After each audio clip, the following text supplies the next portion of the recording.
Welcome to the Spirit of Truth video podcast. Joining me today is my good friend Byron Belitsos. Welcome, Byron. Happy to be here. I just want you guys to know I'm tired from having been at a conference that we're going to talk about.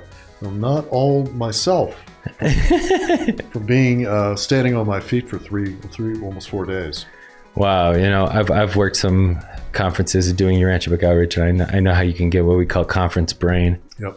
And your brain's just kind of melted out, but we appreciate you doing this. Byron came here. He just graduated from Union Theological Seminary, and he's got a bunch of projects that he's working on, including a book.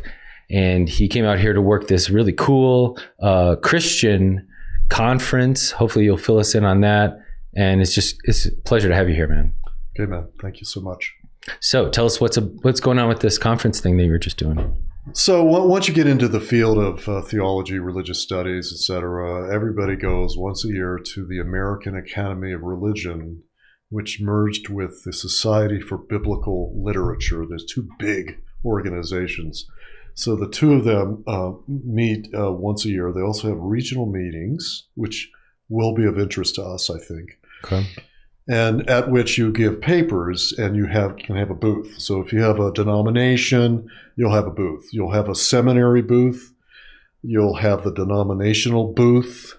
And then you'll have your books in another booth even, right? So there's, Lutheran books and there's Catholic books and there's general studies of religion, history of the church, philosophy of religion, archaeology, biblical studies. All of it, anything you can think of, is at this conference. So I've been there for almost 4 days, standing there trying to attract attention to our Urantia book. And so I'm kind of exhausted, but I'm actually very pleased at what happened. Okay. Well, fill us in, man. Well, first, I pitched this to the fellowship to fund the booth. This is not like a Whole Life Expo booth. This is a $2,500 booth. So they funded the whole thing, and that's really, really great. And but it's kind of a cooperative venture between a new entity that I'm beginning now and actually announced this weekend, which is called the Urantia Book Academy. And I'm in sort of beta test to see if this idea works. So I needed an entity name for the booth. So the entity name of the booth is the Urantia Book Academy.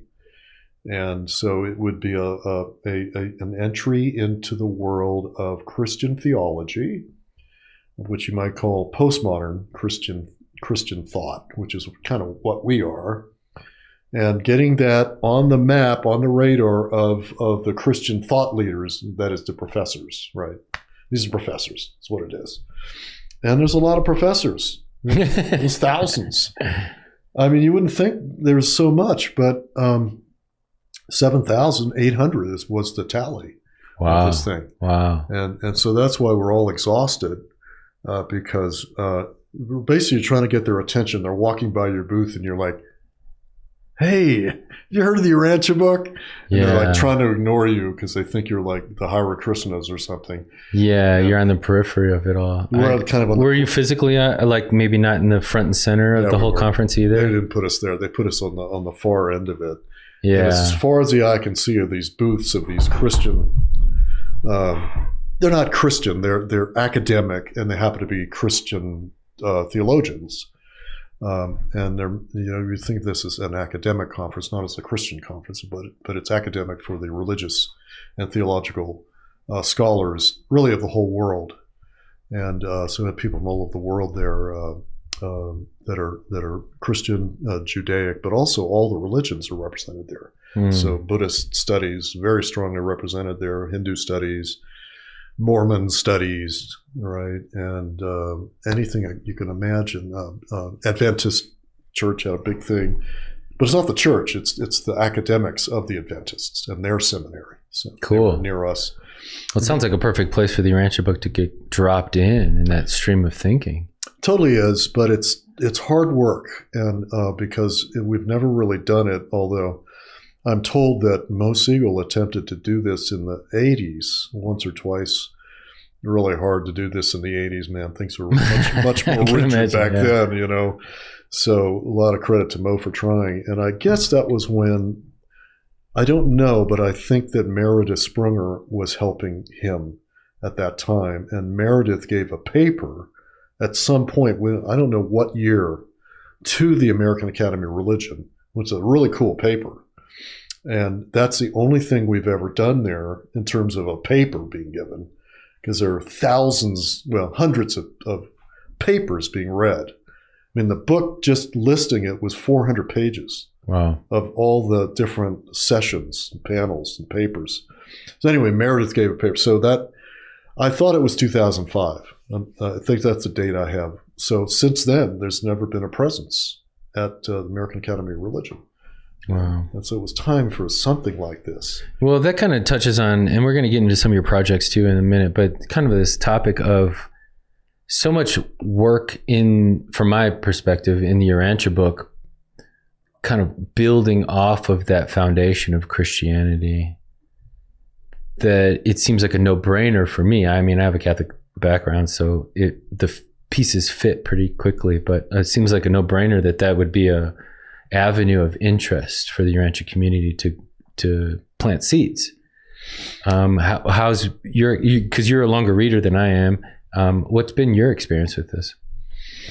You know, we've really suffered through the issue of what do we do with the churches, right? I mean, it's a tough nut to crack any way you cut it. I mean, you could, if you're more doctrinally oriented, you know, and you're going in there to be in dialogue, you have to have really good methodology, you know, which took me my whole life to get some methodology, to be in a seminary and to be in dialogue and talk about Urantia teachings to my professors. So you have to really get yourself ready for their skepticism. And that's probably why, intellectually, none of us really tried. I mean, Meredith Sprunger obviously tried for a long time to be in dialogue, mainly with mainline Protestants. I don't think he even tried with Catholics, but and he did not. He kind of failed. I mean, the fact of the matter. Yeah, so, didn't he end up just kind of saying, "Nah, it's not working"? Yeah, because they didn't get it. You know, they sent thousands of letters out and things, and they've got very little response. I don't have the data on that, but I heard it was really poor response from these letters. And well, that does bring up a thought, though, that, you know, when you're trying to influence people, that you become so intellectually driven that it's not quite the demonstration of some of these religious concepts, you know? Yeah, you would think that the rest of Christianity, if they saw us bearing fruits, right, might come around. You could even say that Mormons, in a way, bear fruit. They have great outreach. Not so much outreach, but, you know, charitable activities that they're engaged with, and familial engagement, family values, and communities that are high functioning communities. So Christians look at that and say, well, there's some credibility here because they've built this, even though we may not like their doctrines. So it could be the same with us. If we had these burgeoning communities like the Mormons do, people might say, hey, we should maybe look at their text. Well, then how much of this then just goes into the sociological influences from secularism and other thinking? And then it opens the door also to one of the projects that you're working on, and the existence of evil on this planet. You know, I mean, it's not just human naivete always over here on this planet, you know? Thanks for asking about that project. It's a tough thing for all Christians to deal with, not so much evil, but sin, obviously, but beyond sin and iniquity, right? So Christians have to explain this. You have to explain it. And so you come up with an explanation called a theodicy. And theodicies are not what the congregation knows, but what the priest has to know, or the bishop, or whatever it is, or the professors. Because you're teaching, say, your pastor, hey, look, you're going to see a lot of awful things happen to people in your congregation.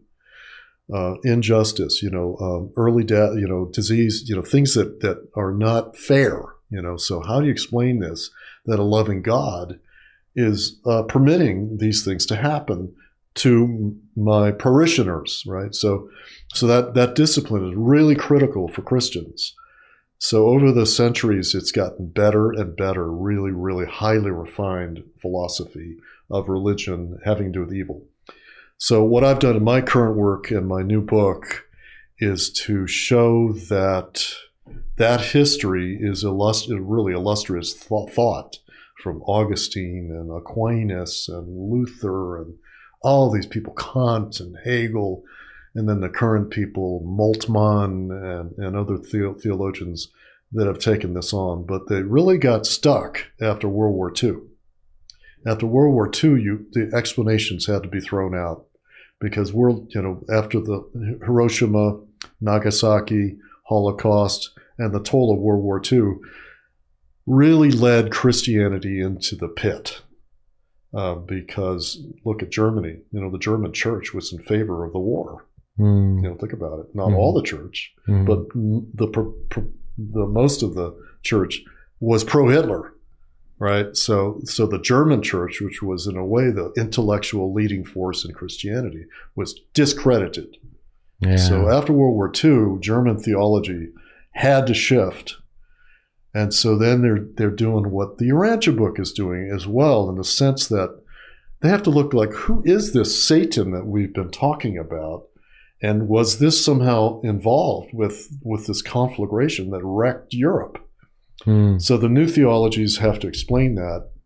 And some of them say, we can't explain it. Don't even go there. And that's called anti-theodicy. And anti-theodicy is a significant movement saying, and in my seminary, they were anti-theodicists. Okay. They really, my professors were like, we don't even go there. Oh my gosh.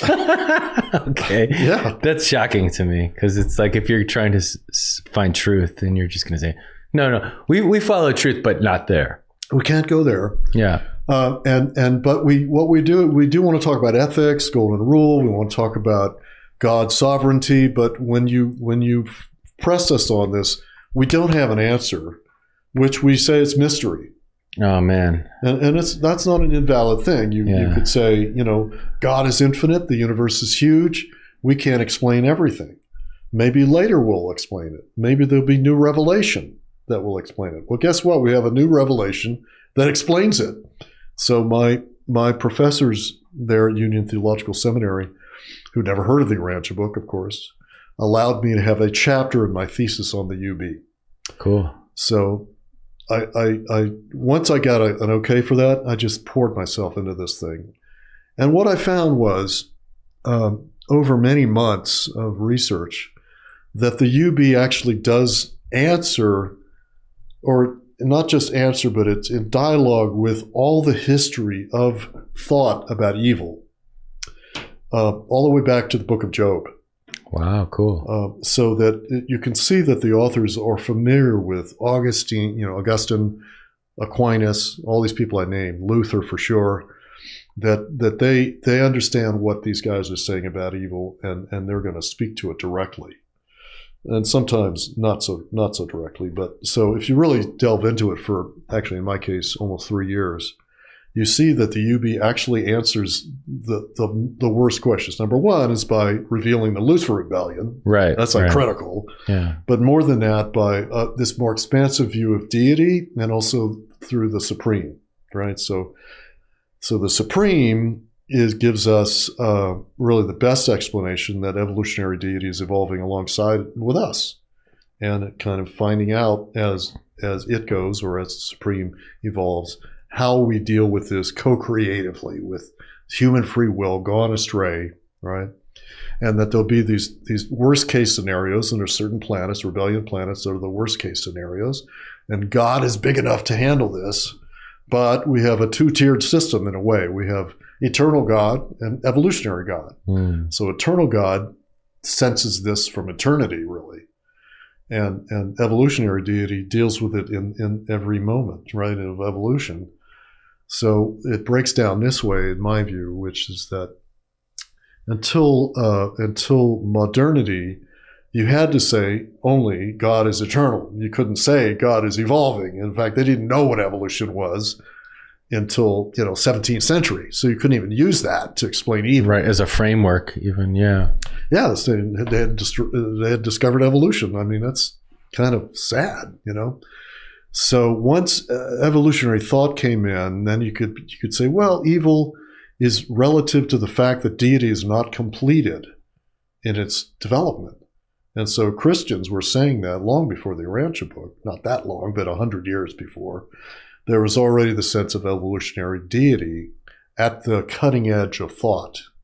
And by the 20th century, then you had a systematization called process theology through Whitehead. So then you could begin to say that what the Urantia Book says, which is that if you knew that God has this evolutionary aspect, then you could explain evil without having to become an atheist. Which is why, so much of the West, particularly Europe, became existential, sort of, nihilistic or secular, No, I hear that. And there's something that you touched on that made me think of something, is that post-World War II notion of how so much secularism came in. And I couldn't help but think about the rise of psychoanalysis almost taking the place of the confession chamber. Yeah.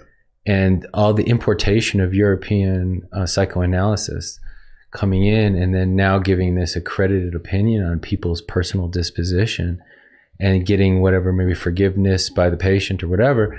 But then there was no need for authority in the spiritual sense either. You had to find another way to explain, for example, with Freud, right, with psychoanalysis, neurosis and psychosis, right? So you would put it on the person and the deep unconscious. This is coming out of the deep unconscious. Or this is, Freud also talked about social dysfunction as well and put that into his theories. But you didn't know about the Lucifer rebellion. You didn't know this is a rebellion planet. You couldn't explain it using that. So you had to explain it through these archetypal forces in the self. That's more Jung, but Freud was saying the deep unconscious has evil features in it, so to speak. And so psychosis could be explained and handled, but it didn't actually work. Right, exactly. That's the whole point, is then when the individual is thinking that they're the villain in the situation or the victim, it doesn't empower the self-respect that you and I both know that Jesus would give to somebody. You'd have to return to some, religious theological premise to have a much bigger, expansive concept of where this sits, rather than putting it, like you said, on the individual psyche. And so that's part of the secularization that starts, before all this, it started in the 19th century. But after World War II, then everything goes out the window, because nothing, Freud, whatever, nothing can explain Hiroshima as a tactic in warfare. And so you had to say, well, there's no God here. Who would let that? And then there's the whole element,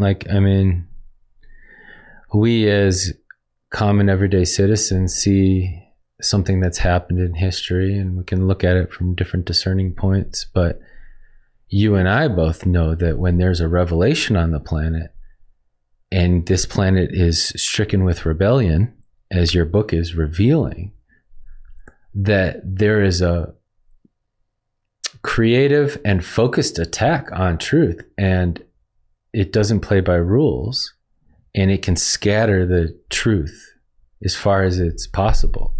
So then it's not as clear cut, black and white, as we might be led to believe. So maybe you could help me with revealing how your book kind of allows for, empowers the individual to become more discerning in the nuances of rebellion and this sin and iniquity. My book is entitled Truths About Evil, Sin, and the Demonic. The subtitle is toward a 21st century integral theodicy. And so what I'm trying to show ultimately is that we need an integrative view of evil, which takes into account everything from the book of Job, even pre history, all the way up to the present theology. You look at all of it, and then you realize, oh, we have something that pulls it all together in a creative synthesis. It's called the Urantia revelation.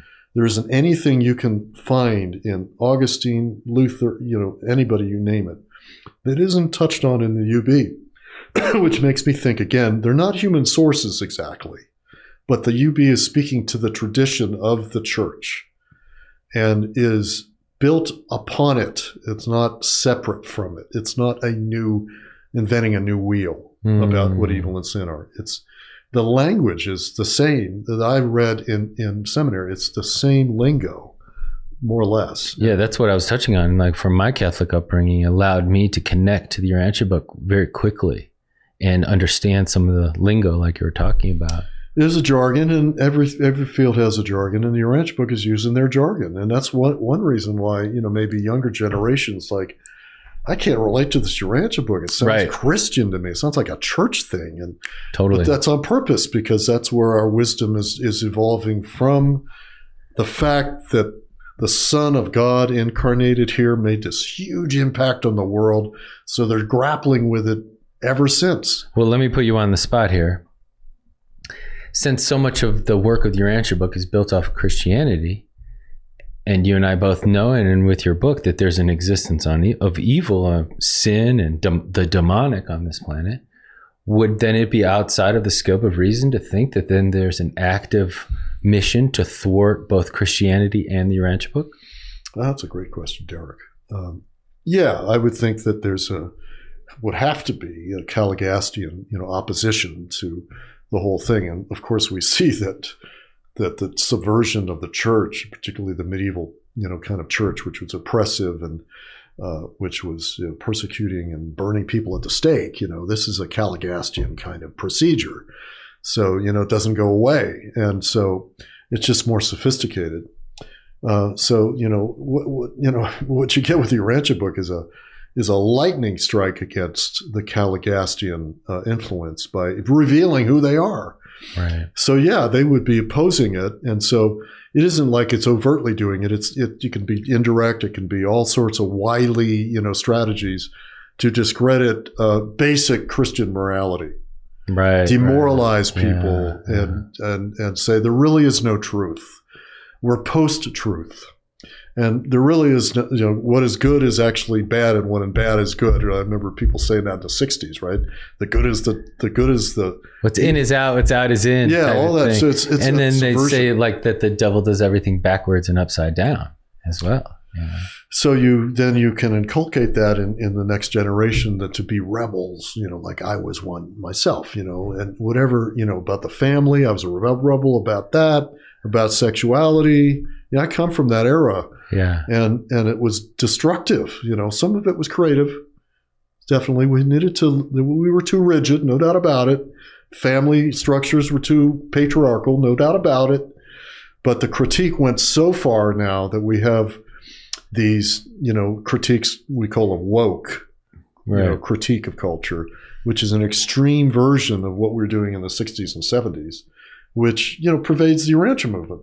Let's be honest. I mean, most of the leaders now are the boomers who grew up in this sensibility, which, by the way, was not interested so much in the Christian tradition per se. And I'm the same way. And, I became like a Buddhist Urantia Book reader at one point.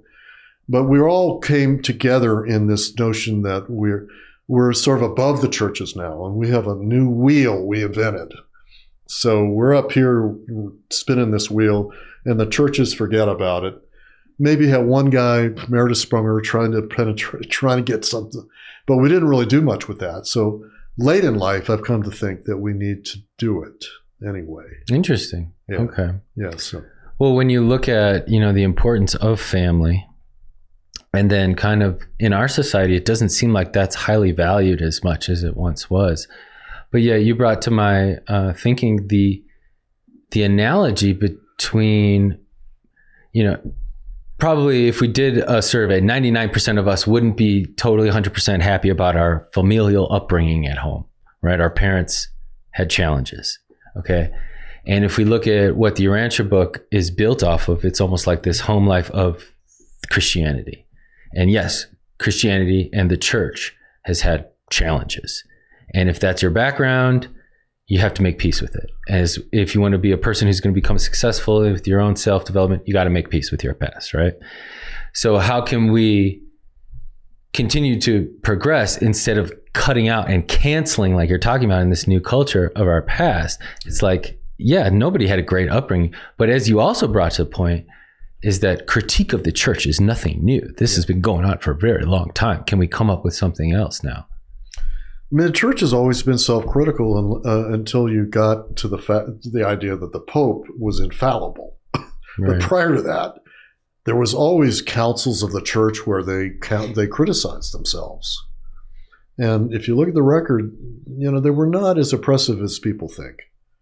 However, they were they were male supremacists, they were white supremacists. I mean, really, those are woke terms, you might say, but there's truth in it, right? But if you press the truth so much that you destroy this legacy, then you got to start all over again. So maybe you could say, well, I'll start all over again with the Urantia Book.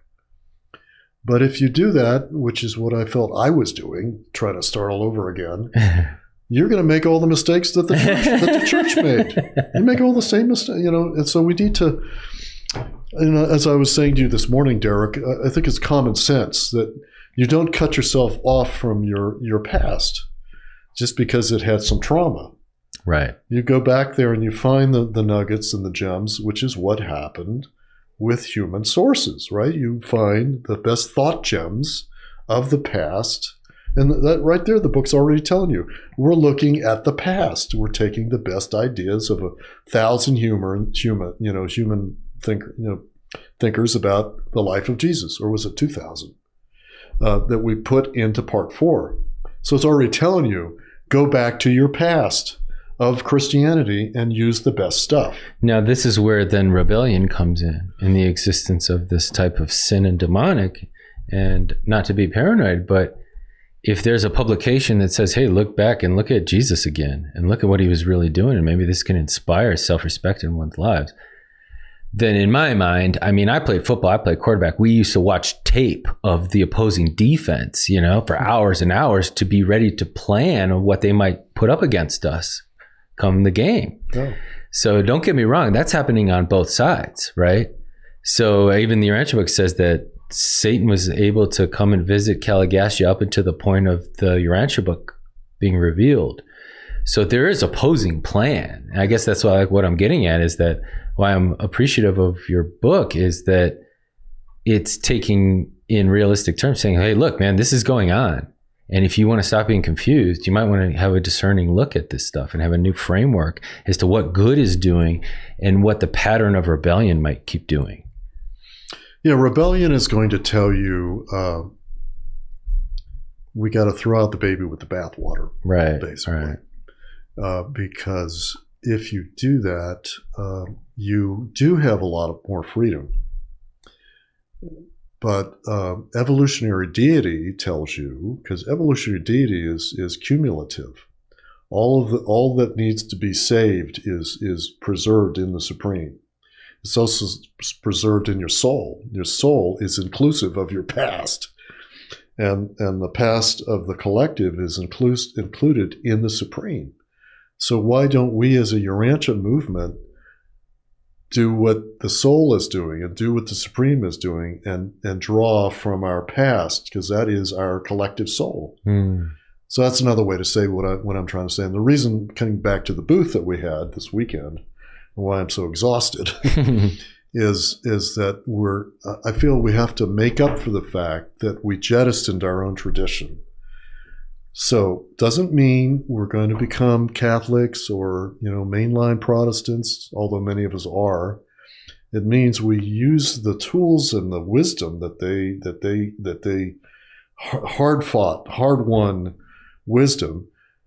Let's get a hold of that and bring that into our work and do something like what they're doing, but not so far away from it that it's unrecognizable as Christian, or whatever you want to call this, right, as Western civilization, whatever that is, this matrix of meanings and values of Western civilization that was rather high functioning until World War II.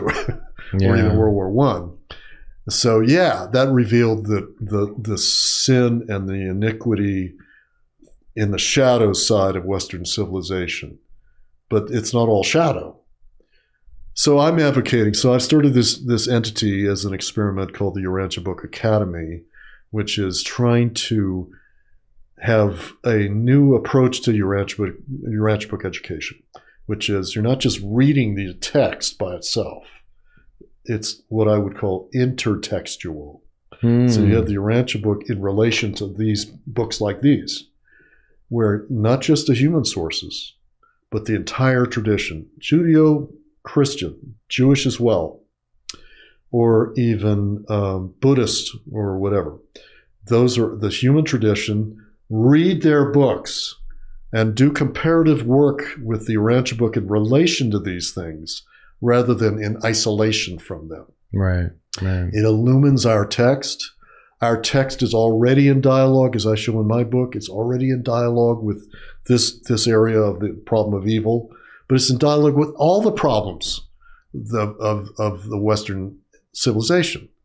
Not so much Eastern, but mainly Western. It's already doing that. So I go further and I advocate that we start to form religious assemblies. Well, we won't call them churches. These assemblies are places of worship, socialization, healing, family life, where we draw from the history of the church. Maybe you want to do a Quaker style. And I tried a study group that was Quaker style. It was pretty successful. Or maybe you want to have ritual. And there is a Urantia Book student who's drawing from Orthodox ritual and having worship, but he rewrote liturgy. Or take Catholic, the best of the Catholicism. There's a lot of great stuff in there. And have a Catholic-style Urantia Book worship group. So just anything is good, and it's better than just having study group alone. Yeah, this highly intellectual dominancy that can come in with whenever there's new information that's compelling and exciting. You want to just talk about. You think about guys who get together and just talk sports, talk football. And they just the women in or whoever else are in the room, they're just kind of like, yeah, I'm not feeling it. I'm going to go step outside the room. When it becomes too intellectual and there isn't a welcoming presence. But at the same time, I will say that, nobody's perfect. And when you do have a lot of content that you need to unfold, you need like-minded people that you can actually trust and discuss these things with. That's, part of why we're all here, so that we can have a safe space to let the soul build by following the truth. So what you just said, Derek, over many years of being in study groups, I've noticed that they are male-dominated, to be honest. And it's more the male modality to sit and mentally analyze the text. And there was a huge place for that. But women have a sense of the heart, that they seem to be, in a way, or it seems, right, as the Urantia text says, they seem to be more oriented to feeling. Men seem to be more mental. So these are this appears to be the case. But in practice, study groups tend to exclude a feminine point of view, I find. And that's not the main point here. The main point is that, look, you can have a church where there's Bible study, but Bible study is not the church. Bible study is an adjunct to worship. But if a church was just, you go and have Bible study, how's that going to feed your heart? How's it going to teach you to be feed the willing part of you, to will the good, to do the good? Yeah. To go out and do your mission, to go out and take care of veterans of the war, go out and help heal the sick, or to raise money for charity. A study group doesn't do that, nor does reading the Bible necessarily do that. You need to have the socialization of a community. You need to have peer review that you get when you're in a social, in a collective setting.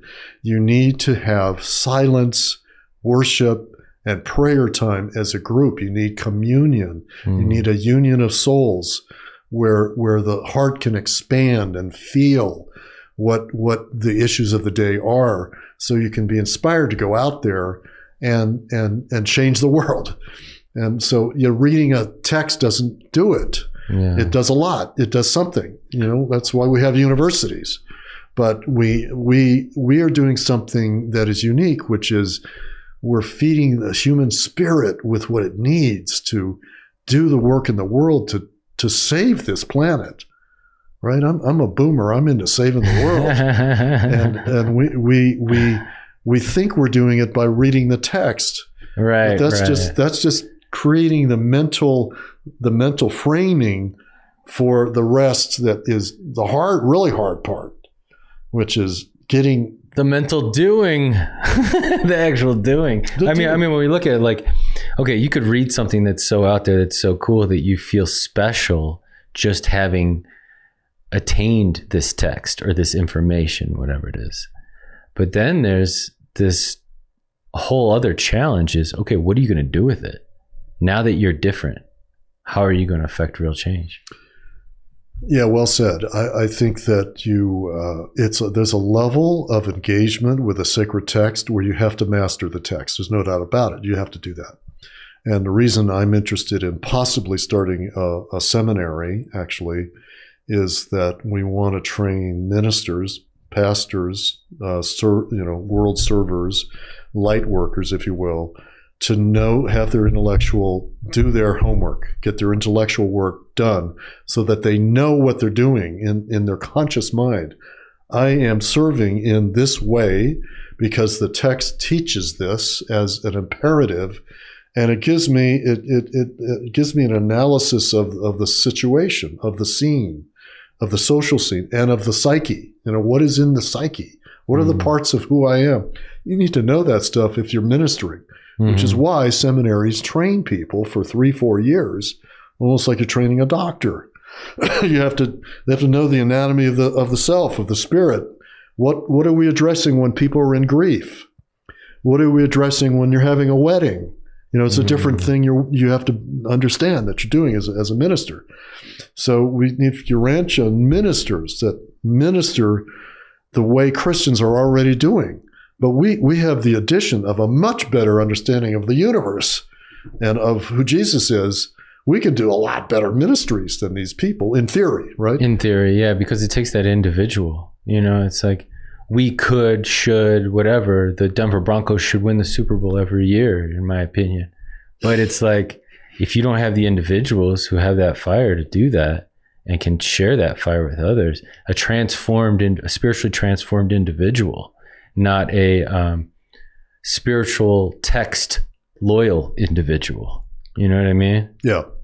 Which is that's actually being doctrinaire, right? So if you're text based, as you're coming from that mainly, we call that a fundamentalist, basically, in a way. Or even idolatrous, or you're fetishizing your Bible or whatever text it is. And look, the world is in trouble because people are idolaters of their own sacred text. And so if Urantia Book people become too enamored of their text, as they get older, they start getting rigid about it. And now it's about what we've already seen with the Christian right. The Christian right is doctrinaire about that text. And Urantians are getting us feel like that in some cases. And that's because we haven't had this sense of, as much as we could, of serving outside of our community, serving the entire world. And I think of it in terms of 2 or 3 or 4, we can break it down, of people who are just doing missionary gospel work. That's what they do. So you can train them to do missionary updated gospel. It's not gospel, it's updated gospel. How do you train somebody to go out into the field? Literally walking into towns the way the apostles did and preaching the gospel. How do you train that? We need to do that. So that's just one area. You could train people to become thinkers, thought leaders. That's a different area. They become writers, videographers. They have the doctrines of the Urantia Book. They got it down cold. Then they just have creative renditions of it. What other ministries you can have? You can have people who are pastors. Okay, but we're not talking about pastors that are oppressing you and making you into a robot or something. Yeah, because you're touching on a subject that, the Urantia community has not had, and that's that ministry angle and pastorship and all those things. Yeah, there's been a lot of fear to embrace that. I've got my own opinion as to why, but I don't know. I mean, what you're saying is that if there's going to be a spiritual head or sector of some kind of movement, then how's that going to be fostered? It's not going to be an intellectual thing. Is the whole world supposed to be sitting in study groups?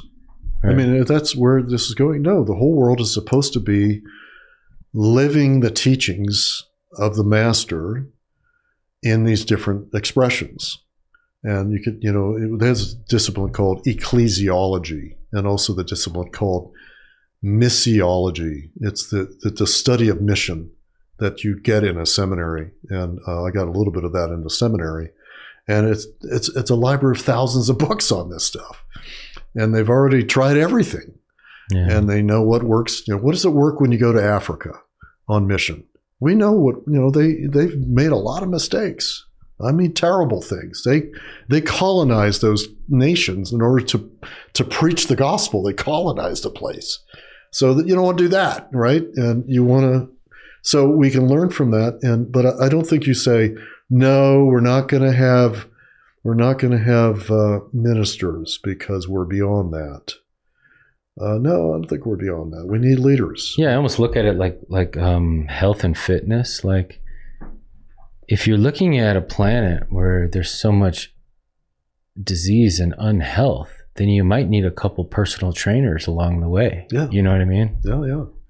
Yeah, Trey, you could put it on a training model. We're having, it's like a workshop, right, where you train, but you just add to that worship, prayer time, silence, even some ritual, even some simple.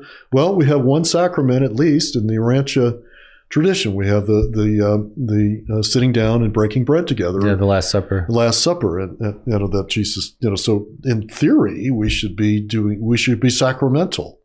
Yeah. And many of us do that. We do have something like that sacrament in our homes, in our families. So I would advocate that those who are moved to do it start some kind of religious assembly where you have that sacrament. Maybe invite everybody to dinner and say, this is sacramental dinner. And it's like a Seder or something where we have prayer and with our meal. Yeah. Jesus asked us to do that. I like that. And I like how Jesus did that too, because it's so much more empowering of the union of being one with God as opposed to all of those traditions in the past. Even Seder, where it's like, hey, this is where we eat because we were victims. It's like there's this new thing that we can all be a part of and like build off of it. And I just, it being Thanksgiving and having loved ones come visit, it's nice to feel the familial connectivity as opposed to, you and I, we both are in the intellectual world, but you're very much heart-based, and I appreciate that, and that's why we're friends. And I just will always speak for that heart space, and I know you do too. So there's always this balance of love and living truth, and how can that artfully be blended? Yeah, we want to have a full person, a fulfilled person who can do all the things that the master asked us, but you can be a specialist in certain things. Like you say, you could be a trainer. You could be a prayer leader. You could be a worship leader. You could be somebody working with trauma, but put it in this sacred container, because you go back to your community and you need communion with your fellows and your sisters and brothers in order to get recharged. So I can't get that at a study group. And I can't get that by sitting alone reading the text. I need community. And So what I'm appealing to folks to think through with me, those who care about this, think through with me how you can have the rudiments of a seminary that are beginning to train people in the Urantia text in relation to other texts. As I say, intertextual, in relation to the Bible, in relation to the theological tradition, in relation to social gospel, for example. So to have beginning to do this and think about the next 100 years of how this could be done. And so let's beta test, let's experiment with things. Let's have courses. Now at UUI, we have great courses, but this is an expansion where you have other texts that you're reading. Right. I think people should literally read contemporary theology alongside the Urantia. So how do we put that together over many, many years? And I'm going to try this for a couple of years and see if we get some traction. That's what Meredith did. Sprunger tried, I think, 20 years. And so I would give it about 20 years from now, and we can do it. I really believe we can. Man, well, you got your work cut out for you, brother. But I believe in you, and you're always welcome here to work. Let this be the home station to get things done, man. Yeah. Well, bro, I feel communion here with good. You guys, so thank you for having me here. No, thank you. I'm super proud of you, and God bless you. May He guard you always in your work, because I know it's important. I'm honored to have you as a friend, and I hope other people benefit from all of your work as I have.